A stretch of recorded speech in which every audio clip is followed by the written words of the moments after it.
le thème de la semaine, c'est réjouissez-vous dans le Seigneur. Réjouissez-vous dans le Seigneur. Et nous avons le texte de Philippiens chapitre 4, le verset 4. Réjouissez-vous toujours dans le Seigneur. Je le répète. Réjouissez-vous. Dans le psaume 32, le verset 11, on dit juste réjouissez-vous en l'Éternel et soyez dans l'allégresse, poussez des cris de joie, vous tous qui êtes droits de cœur. Ici, lorsque la Bible parle de se réjouir dans le Seigneur, c'est un encouragement. On dit réjouissez-vous dans le Seigneur, mais c'est aussi comme un commandement. Amen. Voilà, comme un commandement. Réjouissez-vous le Seigneur. Lorsqu'on donne un commandement, ça veut dire qu'il y a parfois des choses qui peuvent freiner quelque chose et on est obligé de mettre un peu d'encouragement, un peu de contrainte, une bonne contrainte pour que les choses avancent. Donc, si on dit réjouissez le Seigneur, c'est que ce n'est pas quelque chose qui est toujours évident. Se réjouir dans le Seigneur n'est pas toujours évident. Donc, il faut un certain effort, il faut une certaine volonté, il faut une certaine détermination pour se réjouir dans le Seigneur. Donc, ce n'est pas tout naturel. Et en plus, où? Dans le Seigneur. Et l'objectif, c'est qu'au sortir de ce moment, que nous ayons cette culture de nous réjouir dans le Seigneur. C'est une expression de la maturité spirituelle que de se réjouir dans le Seigneur. Nous allons le voir tout à l'heure. Et se réjouir dans le Seigneur étant vague, donc j'ai pris comme un sous-thème. Le sous-thème, c'est être un chrétien épanoui. Amen. Voilà, je vais parler de l'épanouissement. Vous voyez que ce que nous allons parler ce soir est différent du sous-thème qu'on a abordé dans les audios. Aux audios, on a parlé de l'adoration. Et là, nous sommes dans être un chrétien épanoui. Et pour mieux comprendre un terme, on commence toujours par le définir. Une personne épanouie est une personne, ça tout le monde peut définir, hein? Voilà, mais on va quand même s'accorder sur ce concept. Une personne épanouie est une personne qui se sent heureuse. Pardonnez, j'ai dit heureux parce qu'au départ, lorsque j'ai écrit, la phrase était au masculin, c'est-à-dire c'était un homme heureux. Et quand j'ai fait des changements, je n'ai pas ajusté. Donc, si vous voyez heureux au masculin, veuillez pardonner. Donc, c'est heureuse. Une personne épanouie, c'est une personne heureuse, comblée, qui se sent bien dans sa peau. C'est une expression qu'on utilise souvent. Une personne qui est équilibrée et qui a un fort sentiment de bien-être. Voilà. Une personne épanouie, d'abord, elle-même se sent dans son être, elle sent dans son être un bien-être. Voilà. Elle se sent épanouie, elle se sent heureuse, elle se sent comblée, elle a l'impression d'être là où il faut. C'est ça une personne épanouie. Et cet épanouissement se manifeste par une joie pleine et une certaine sérénité. On dit que waouh, une telle personne est épanouie. Ce sentiment de bien-être se manifeste extérieurement. Si intérieurement, on a ce sentiment de bien-être, à l'extérieur, ça se perçoit par une confiance en soi. C'est-à-dire quand on regarde la personne a une bonne confiance en soi. La personne a des pensées positives et a comme un équilibre mental. Et quand on regarde son visage, on sent un visage serein, on sent la sérénité. Voilà. Quand une personne est bien dans sa peau, on perçoit ça. On perçoit des signaux qui nous montrent que une telle personne, c'est une personne épanouie. Et nous voulons parler du chrétien qui est épanoui. Donc le chrétien qui se sent bien dans sa peau. Un chrétien qui a une forme de sérénité. Et cette sérénité doit pouvoir changer aussi l'extérieur. Lorsqu'on est bien dans sa peau, lorsqu'on est épanoui, ben ça affecte la qualité de nos relations. On se sent à l'aise avec les autres. Et ça affecte aussi notre vie spirituelle. Se sentir bien dans sa peau, mais ça affecte notre vie spirituelle. Donc c'est vice-versa. Une bonne vie spirituelle, normalement, doit nous conduire à être épanoui. Et l'épanouissement aussi affecte positivement notre vie spirituelle. Donc, en bref, on dit qu'une personne est épanouie quand le sentiment de bien-être qu'elle ressent, le bonheur qu'elle ressent, n'est pas un état momentané. C'est-à-dire, à quel moment on dit qu'une personne est épanouie? Ce n'est pas simplement parce que la personne était heureuse, joyeuse hier, donc la personne est épanouie. On peut être joyeux aujourd'hui et demain elle n'est pas l'être. Mais on parle de l'épanouissement lorsque le bien-être n'est plus quelque chose de circonstanciel, lorsque le bien-être n'est plus quelque chose de périodique, mais lorsque ça tend à s'éterniser dans la durée. Alléluia. On dit que la personne est épanouie. L'épanouissement, on dit waouh, mais tu avais bon visage aujourd'hui. Tu avais bon visage aujourd'hui. Et c'est quelque chose qui est périodique.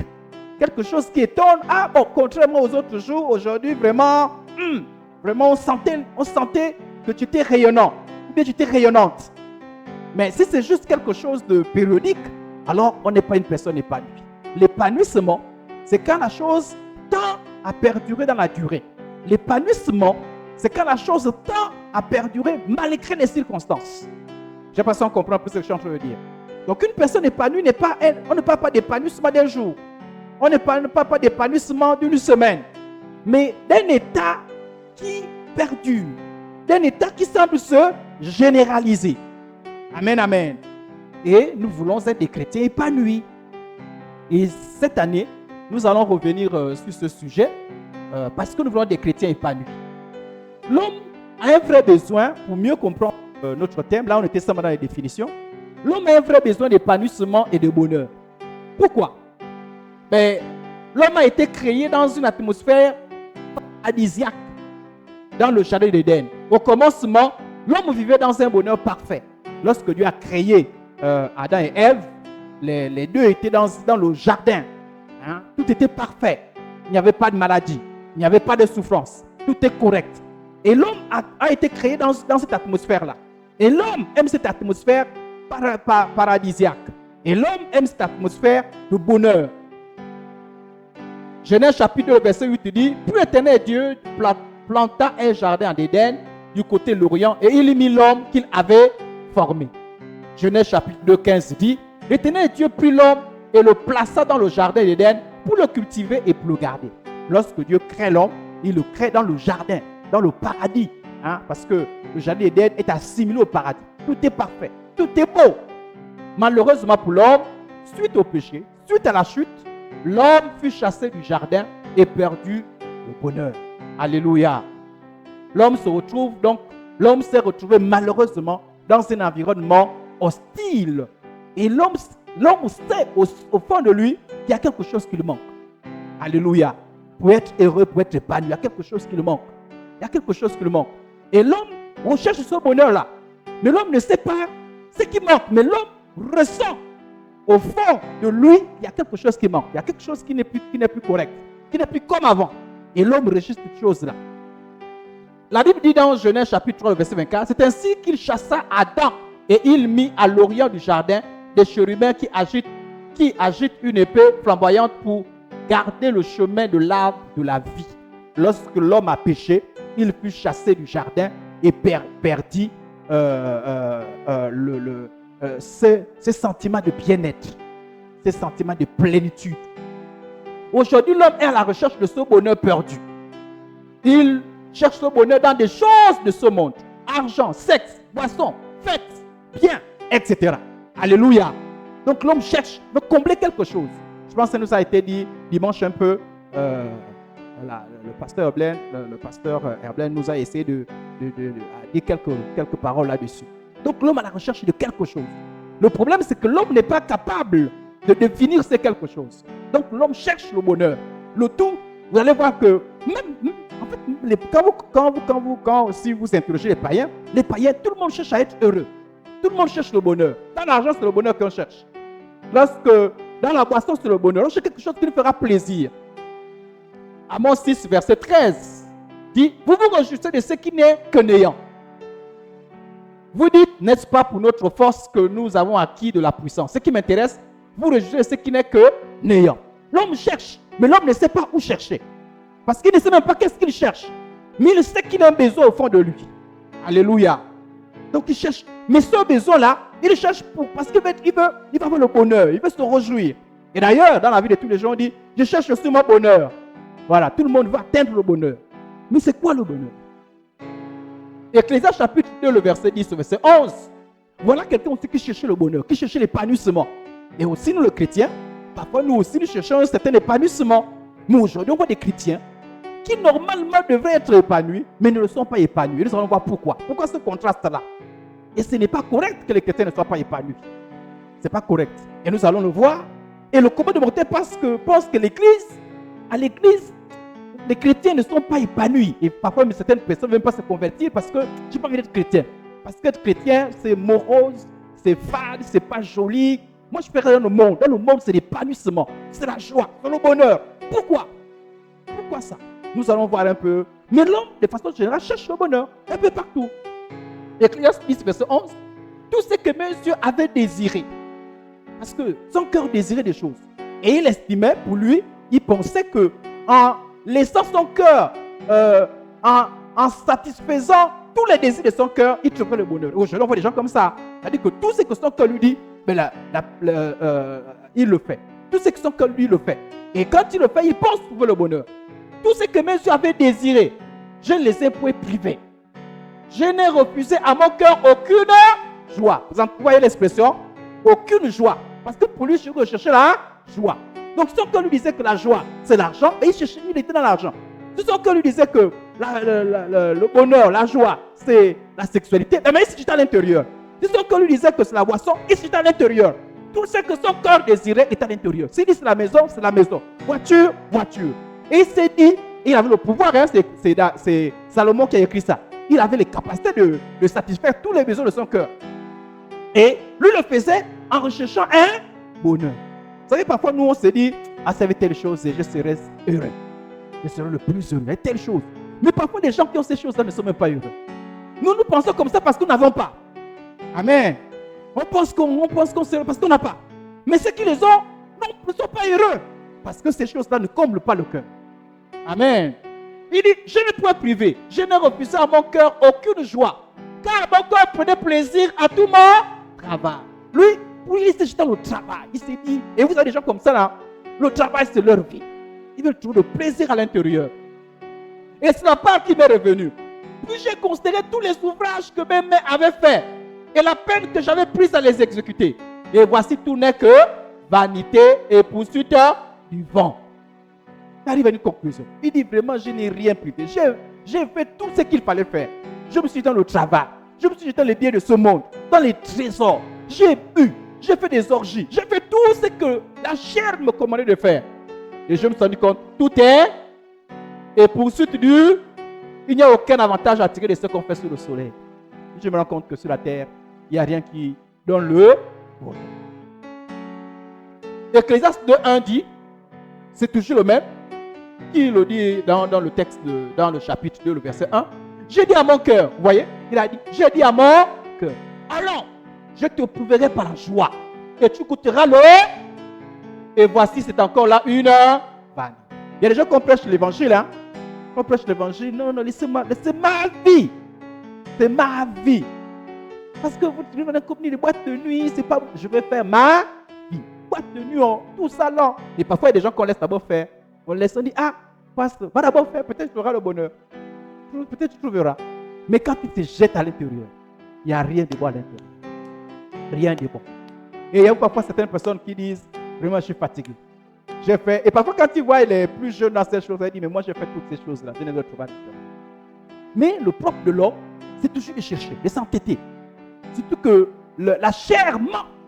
La chair ment. La chair te dit non, c'est dans toutes ces choses-là. Ecclésiaste 1:14, j'ai vu tout ce qui se fait sous le soleil et voici toutes tes vanités et poursuites du vent. Et Jésus a dit d'ailleurs, Jean chapitre 4, le verset 13, Jésus lui répondit, quiconque boit de cette eau aura encore soif. Ça dit les choses de ce monde-là ne donnent pas le bonheur. En réalité, la vraie vérité c'est que ça. C'est que, mais le problème c'est que les chrétiens parfois ne comprennent pas ça. Et on va voir, c'est ce qui joue des tours aux chrétiens. Quand les chrétiens vraiment ne renouvellent pas leur intelligence. Les choses de ce monde, le mari ne donne pas le bonheur. La femme ne donne pas le bonheur. Les enfants, et tout ça, ça ne donne pas le bonheur. Le bonheur, c'est Dieu. Amen. Non seulement le cœur de l'homme ne trouve pas la satisfaction des choses de ce monde en réalité, mais en plus de ce monde, en plus dans ce monde, ce monde est un milieu hostile pour lui, source de trouble. C'est-à-dire que non seulement son cœur n'est pas satisfait par les choses de ce monde, mais en plus le monde dans lequel il vit est hostile. C'est-à-dire qu'il lui cause des problèmes. Je ne sais pas si vous comprenez. Il a un problème dans son cœur, il a un problème dans son environnement. Et ça devient vivant. Vous savez, les pays à plus de suicides, c'est les pays où tout semble aller bien. Je ne sais pas si vous comprenez. Et c'est bizarre, hein? Il y a moins de suicides en Afrique qu'en Europe. Or, en termes de niveau de vie, en mode de vie, ben, les Européens sont mieux que nous. Mais il y a plus de suicides là-bas que... Donc, c'est pour dire que, vous voyez, c'est là où parfois vous ne comprenez pas comment celui qui a beaucoup d'argent, qui a des milliards, cherche encore davantage d'argent. Celui qui a épousé 3 femmes veut encore les femmes. Alors vous vous dites, mais il a 3 femmes. Il cherche encore quoi? Mais même lui, il ne connaît pas. Amen, amen. Même il ne comprend pas parce qu'en fait, il y a quelque chose qui n'est pas satisfait au fond de lui. Les hommes ne sont pas satisfaits. Voilà pourquoi vous allez voir quelqu'un qui a des milliards. Il est encore en train de chercher des milliards. Il a construit une cité, toute une cité. Mais il va encore des cités et des cités. Vous qui n'avez rien là, vous dites, mais lui là, si j'avais... En fait, vous dites ça parce que vous n'êtes pas à sa place. Si j'avais ça, je vais penser que je chercherai encore. Mais d'ailleurs, et ce n'est que Dieu nous a changé. Quand il y a des gens qui disaient, oh non, la femme, la fille, là, si je l'épouse, non, je vais penser que je vais chercher. Et tu as tout essayé, tu l'as épousé, non? Après, c'est le même. Parce que le cœur de l'homme n'est pas comblé par les choses de ce monde. Amen. Donc l'homme a un double problème. Non seulement son cœur a des problèmes, mais aussi le milieu dans lequel il se trouve est hostile. Ecclésiaste 2:23 dit, tous les jours ne sont que douleur, et son partage n'est que chagrin. Même la nuit, son cœur ne se repose pas. Il est encore là 1 heure. Malgré tout ce qui vient d'être dit, l'homme ignorant et aveugle s'abandonne dans le bonheur superficiel et éphémère de ce monde. Ça dit que c'est connu. Mais malgré ça. Et pourtant, parfois on voit qu'il y a un homme qui a voulu chercher au bonheur les femmes, mais ça n'a pas marché. Et pourtant, demain après-demain, il y a encore des hommes qui sont en train de courir après les femmes. Et pourtant, on a vu que la drogue n'a rien fait de bon. Et pourtant, les mêmes hommes sont toujours dans la drogue. Il y en a, on a compris que l'argent, mais c'est les mêmes gens qui sont toujours prêts à tuer à cause de l'argent. L'homme, il est têtu. Il a aveugle. En fait, l'homme est malade. L'homme a un problème.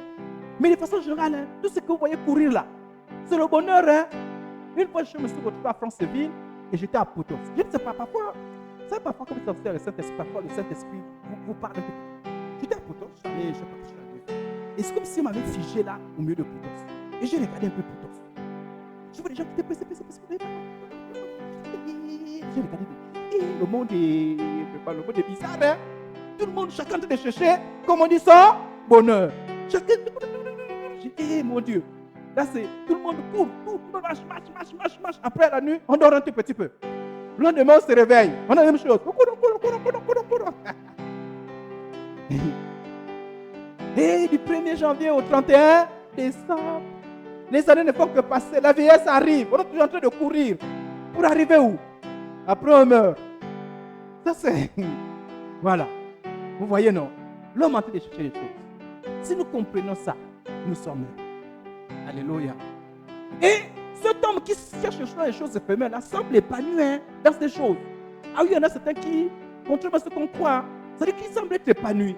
Il y a des gens qui semblent être épanouis dans leur fornication, dans leur boisson. Ils sont contents. Ah, il y en a certains, ils sont contents de leur voiture. Ils semblent, voilà pourquoi je n'ai pas d'assemblée. Hein? Voilà, quand ils descendent de ça où meurt là, où meurt, je ne connais pas. Descend là avec les clés, tu dis, waouh! Il est arrivé. Quand il te présente ton château, tu dis, waouh, il est arrivé. Quand il te parle de ses conquêtes, tu vois, j'étais avec Jacqueline. Là, je m'avais chez Prisca. Après, je vais chez Madeleine. Bon, je n'ai plus les gros noms comme ça. Donc, mais ils semblent être épanouis. Hein? Et leur semblant d'épanouissement séduit les chrétiens. Ah oui, il y a des chrétiens parfois, ils ont l'impression vraiment. Moi, l'église, on me dit que non, il faut que je reste avec ma seule femme. Ah oui, j'ai droit. Donc, quand tu n'es pas converti, tu as l'impression que l'autre est épanoui. Et toi, tu es coincé. Et toi, tu es là. C'est comment? Je pars à l'église. Toi, tu pars à ton rendez-vous. C'est bien. Vous voyez? Donc, les païens, même les païens qui n'ont pas trouvé le vrai bonheur. Non, nous, on dit qu'on a trouvé le vrai bonheur, non? Notre vrai bonheur s'appelle qui? Jésus, non? Mais comment nous, on semble être moraux, tristes. C'est-à-dire que, sincèrement, quand les païens nous regardent, si un païen n'a pas envie d'être comme toi, c'est que tu n'as encore rien compris. C'est que quand nous regardons, on n'a même pas envie de nous ressembler, quoi. Parce que nous... On va avancer un peu, on va essayer de comprendre un peu cette histoire d'être épanoui. Plusieurs religieux pensent que l'épanouissement, effectivement, est religieux. Et même les païens. Hein.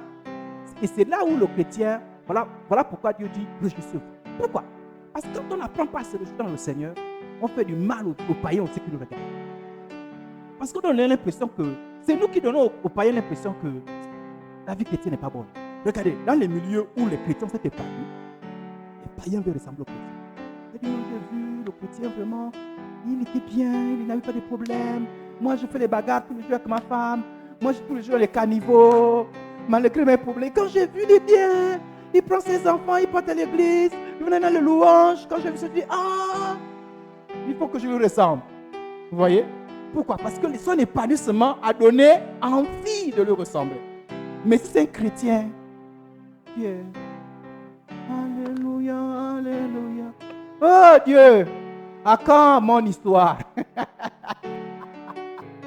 Quelqu'un n'a pas envie de te ressembler. Tu es en train de poser la question, à quand ton histoire? Bon, tout d'abord ton histoire, parce que là, comme ça, là, on n'a pas envie d'être comme toi. Et ça trompe. Et si les païens et les religieux, à cause de leur ignorance, et parce qu'ils sont trompés par nous, qui ne donnons pas le bon exemple d'épanouissement, ils pensent que la vie chrétienne, c'est une des lois. C'est-à-dire que ceux qui retiennent de l'église, à l'église, il y a trop l'air.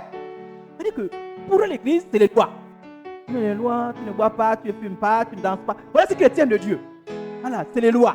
Et pour eux, les lois, c'est pas bon. C'est les interdits.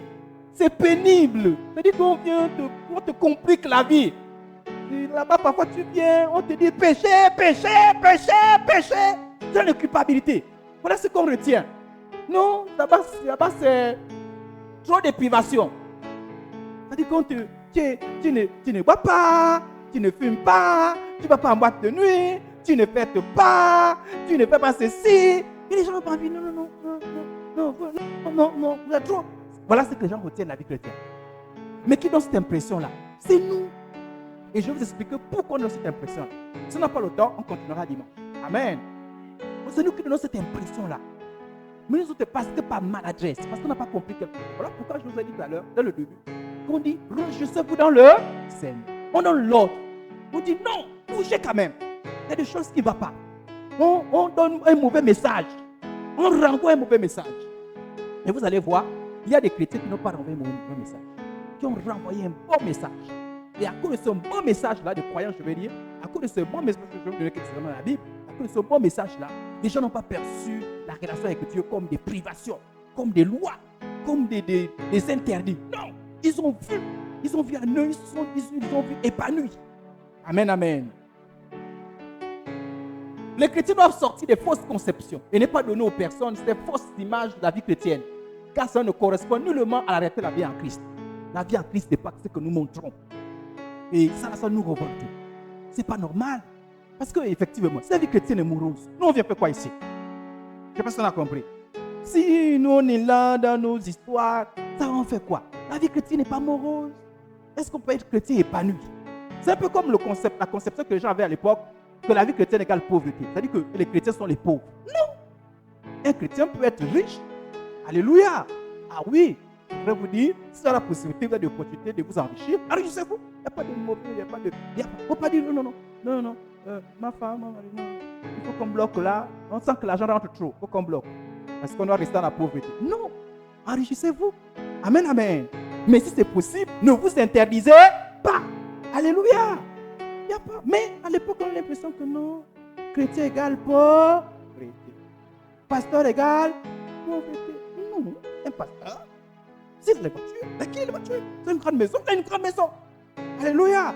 S'il peut être épanoui, le tout, il ne faut pas qu'il arnaque les gens. Oui, c'est là où c'est mauvais, c'est méchant, c'est diabolique.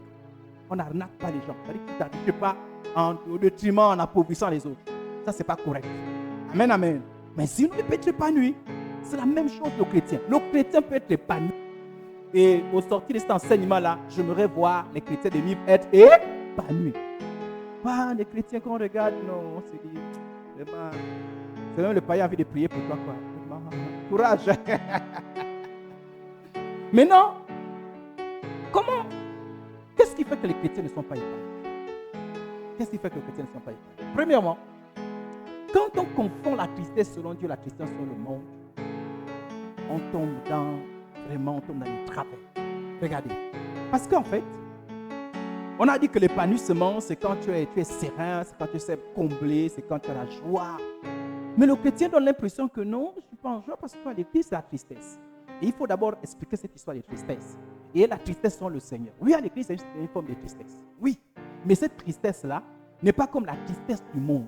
Et d'ailleurs, nous allons voir, par exemple, qu'elle ne doit pas durer. C'est dur, il y a un problème. 2 Corinthiens chapitre 7, le verset 10.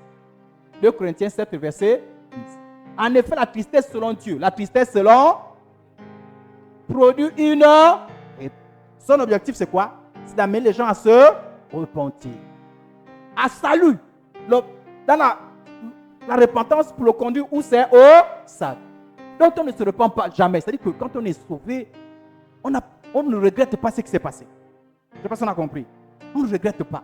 Tandis que la tristesse sur le monde produit là, c'est deux tristesses. À la conversion, tout croyant est confronté au renoncement. Tout croyant, quand tu te convertis, on dit renonce au péché. Renonce à la cigarette. Renonce à la boisson. C'est un vrai message et c'est chrétien.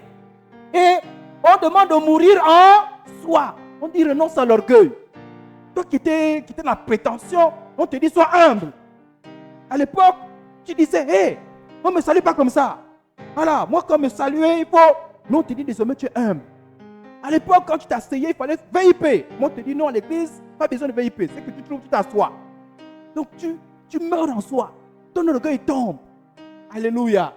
Quand tu viens ministère, balayé. Comment? Oui, mais je suis DG. Non, ici, il n'y a pas de DG. Ici, là, chacun, c'est le ministère qui lui a donné. Je ne sais pas si on comprend. On n'a pas l'humilité. On dit même si tu es DG, c'est quelqu'un peut-être qui est ouvrier, qui t'enseigne la parole de Dieu. Et tu apprends l'humilité. Tu meurs en soi. Toutes ces choses-là, tu crucifies la chair. Toutes ces choses-là produisent dans un premier temps la tristesse. Je ne sais pas si on a compris. Oui, il y a une tristesse. On a confronté la tristesse. On a une tristesse. Mais cette tristesse-là, elle est voulue par Dieu. Mais c'est normal. Au départ, avant de te convertir, tu es purement charnel. Tu peux selon la chair. Mais quand je te convertis, on dit tu la chair. Et je vais expliquer que tout ce qui est mort, quand on parle de mort, c'est toujours pas la joie. Amen, amen. La mort, il n'y a pas la joie. On ne dit pas que quelqu'un va mourir. Ouais! Si on fait ouais, c'est que là, vous détestez la personne. La tristesse, la mort, renvoie toujours à la tristesse. Donc c'est normal que tu es confronté à la tristesse. Mais cette tristesse-là vient de... Mais cette tristesse-là, plus tard, produit la vraie joie. Je ne sais pas si on a compris. C'était un passage. C'était un passage. La Bible dit dans Hébreux chapitre 12, verset 11, il est vrai que tout châtiment semble d'abord un sujet de tristesse et non de joie. On parle de châtiment divin. Hein? Mais il produit plus tard, pour ceux qui ont été ainsi exercés, un fruit paisible de justice.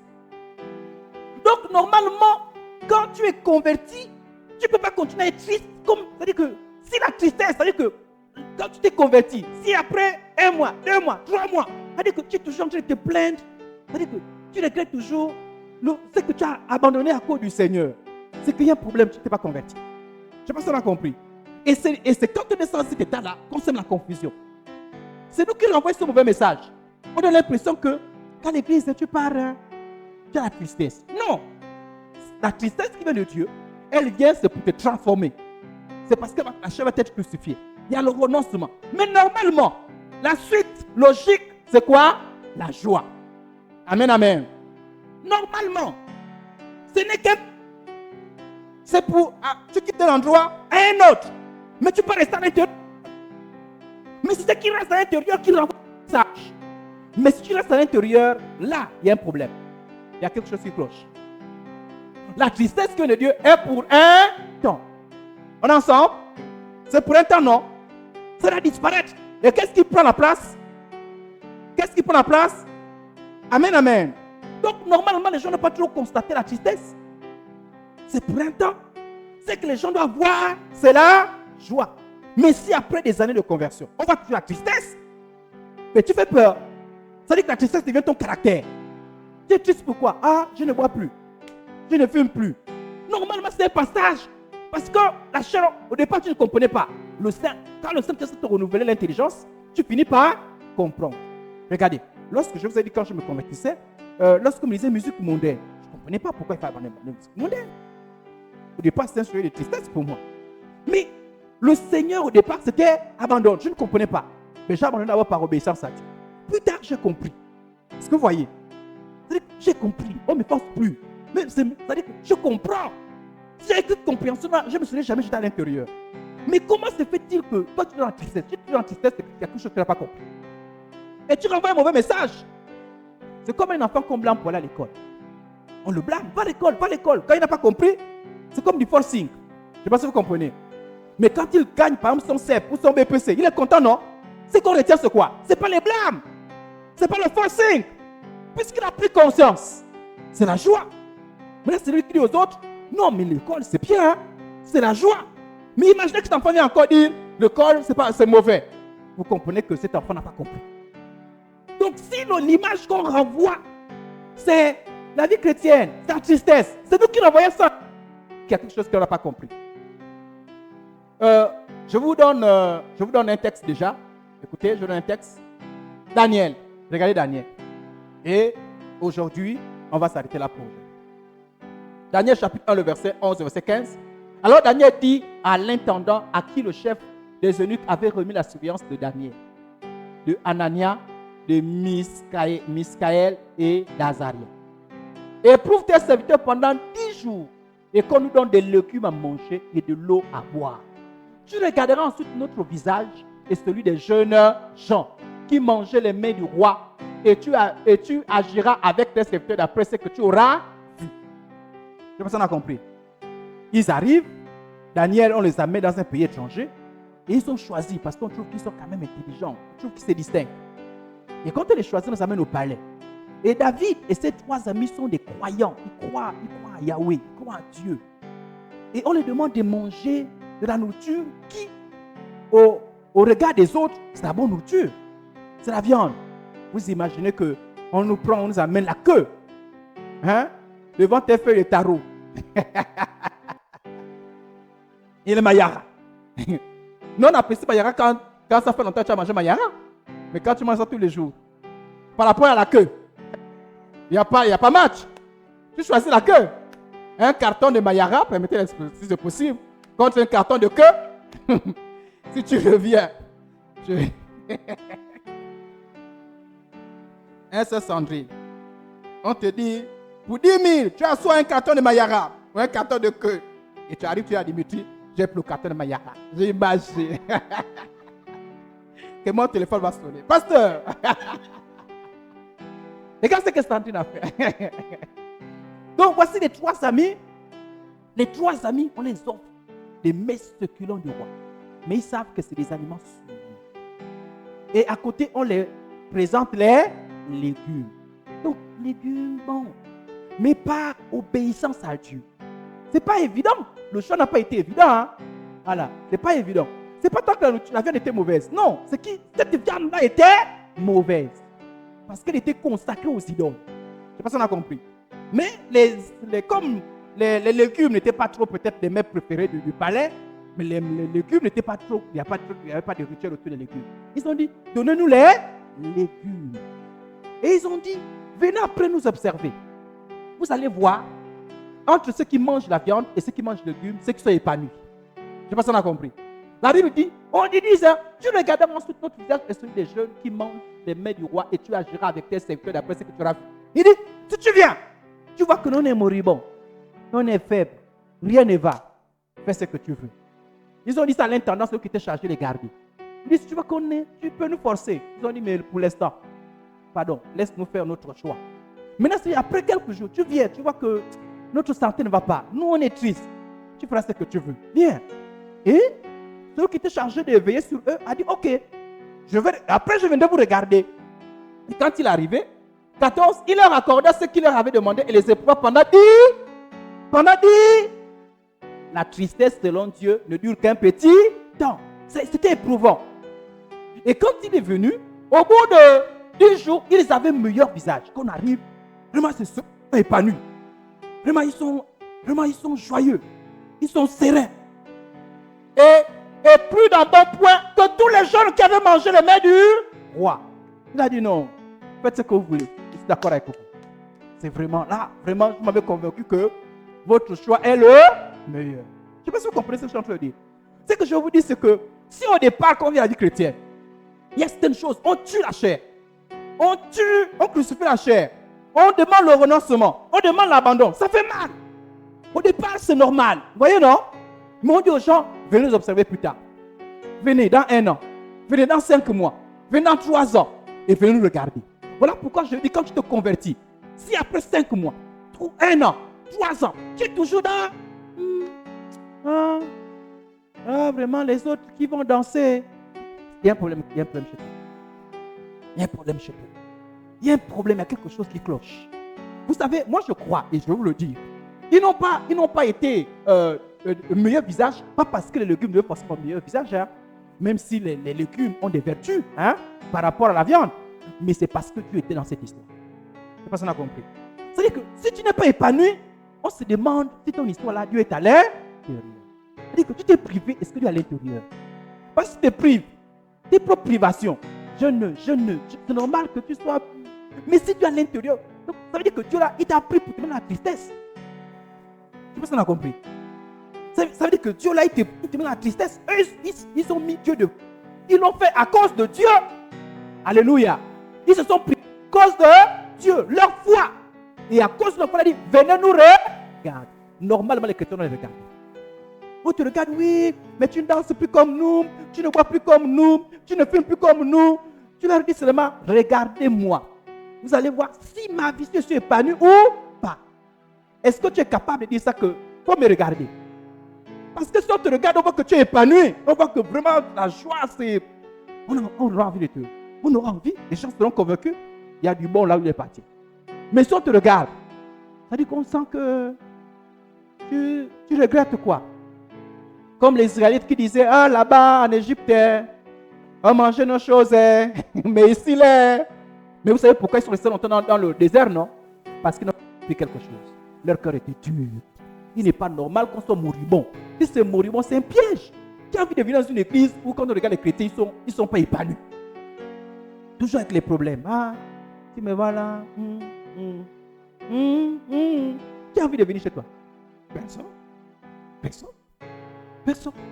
Mais regardez même les sectes. Dans les sectes, hein, où les sectes là sont épanouis. Hein. Ils ont même envie. Hein. Chez nous, on a la joie. Chez nous, quand tu pas chez nous. Non, mais vraiment que tout nous fait bien. Non, voilà, là-bas, le Seigneur agit. Pourquoi on a envie? Parce qu'il te donne l'impression que, voilà, c'est beau là-bas. Hein? C'est beau, ça vit. Il y a le bonheur. Mais si on donne l'impression que venir à l'église, être chrétien, qui dans la famille va vouloir te ressembler? Personne. Ton frère te regarde, ton cousin, ton oncle, ta tante, ton père, ta mère. Si tu regardes, il faut qu'il sente l'épanouissement. Il faut qu'il sente qu'il y a quelque chose, tu as une joie, tu as une expression qui donne envie. Amen, amen. Et nous allons voir, dimanche, on va essayer d'insister par la grâce du Seigneur. Nous allons voir que normalement, ça doit affecter même ta manière d'être. Ah oui, il faut que ça change. Voilà pourquoi on dit réjouissez-vous. Mais si tu es habitué que dans les tristesses, tous les jours, visage attaché. C'est comment le visage là? C'est mon habitude. Il n'y a pas d'habitude. Voilà pourquoi on dit réjouissez-vous dans le Seigneur. On a un autre, non? On dit arrête-moi ton esprit d'habitude. Tu renvoies un mauvais message. Personne n'a envie de te ressembler. Toujours tu as un visage attaché. Même les païens qui viennent, qui s'approchent de toi, tu es toujours ça va. Ça dit que même quand tu n'as pas de prière là, même quand tu pries, ça dit que tu pries comme quelqu'un qui est en souffrance vraiment. Le Seigneur, qui a envie de te ressembler? Pas envie de te ressembler? Je te dis non, mieux ma vie, hein? Mieux ma vie. Là, je m'ai vu l'histoire des femmes mariées, des femmes non mariées. Quand tu es une femme mariée qui est toujours triste, les autres rendent les témoignages. C'est mieux, nous les célibataires, c'est mieux. Ah, vous les mariés là, c'est la prison. Nous, quand nous, on fait ce qu'on veut. Et puis ça renvoie le message. Mais normalement, en réalité, qui devait vouloir ressembler les autres? C'est le marié, non. Mais tu es marié qui toujours broque.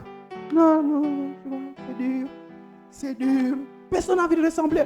On donne un mauvais visage, un mauvais message. Voilà pourquoi la Bible dit réjouissez-vous dans... Dieu dit, il n'est pas d'accord. Il dit réjouissez-vous, c'est quoi cette histoire? Et nous allons voir dimanche. C'est un chrétien peut sourire. Qui a dit que le chrétien ne sourit pas? Avant, tu ne souriais pas, tu viens ici, tu apprends à sourire. Tu avais. C'est quoi? Réjouissez-vous dans le Seigneur. Un chrétien peut se réjouir dans le Seigneur. Amen. Le chrétien peut se distraire, non? Ce n'est pas interdit. Le chrétien peut faire les voyages. Sauf que tu as épousé un frère Idriss qui n'est pas trop fort, qui a grandi à Pana, qui ne connaît pas trop la ville. Là, tu es obligé d'intercéder pour le forger encore. Moi, j'ai parlé avant que quelqu'un d'autre ne parle. Hein? Amen, amen. Nous devons nous rejoindre au Seigneur. Renvoyer le message qui est correct avec l'évangile que nous avons. Nous avons les bonnes raisons d'être épanouis. Parce qu'on a trouvé le vrai bonheur. Et nous avons l'espérance. Et nous avons les armes pour faire face aux problèmes de cette terre. On ne peut pas être broc. On te voit là, on n'a même pas envie. Et parfois, bon, c'est l'ignorance. Hein? Parfois, on pense que non, le chrétien, il ne sourit jamais. Voilà. Il n'y a pas le sens de l'humour. Parce que quand tu viens, tu souris trop. Non. Un chrétien, c'est toujours Alléluia. Alléluia. Oh! Tu ris trop, frère. C'est trop. Bloc.